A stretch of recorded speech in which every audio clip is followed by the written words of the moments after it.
What if I told you that the feeling that you get when you think that something is impossible is not real at all? Look at everything in your life that you're proud of. Every skill you have, every hard thing you've gotten through, every goal you've achieved. It all felt like it might not actually be possible at some point. But then you look back from the other side and you forget that particular kind of discouragement that you felt while standing at the beginning of it all. Not being able to see how it could ever work out, that feeling of impossibility, you mistakenly took as truth. But here's what's actually true.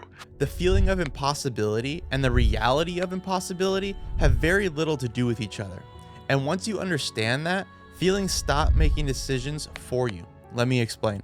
The feeling of impossibility hits hardest at two moments. Right at the start, when you have the least evidence that things are going to work out, and right in the middle, when you're too far in to quit easily, but too far from the end to feel certain.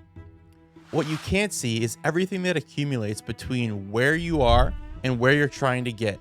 The small wins, the moments of unexpected clarity, and the progress that only becomes visible as you move through it. So remember this. The beginning of any process only makes sense in retrospect. Expecting it to make sense before you've lived it is exactly how people talk themselves out of things they were fully capable of. Every founder hits this wall at some point, chasing a goal that seems to never get any closer. Nobody gave a map to the few who got there. They kept moving forward despite having incomplete information and trusted that the next step would show up once they took the one in front of them. That's how the progress works. The thing is, the goals that feel most impossible are the ones that matter the most. And there's a reason for that. The stakes are higher, the uncertainty is more uncomfortable, and the gap feels wider, precisely because the final destination actually means something to you.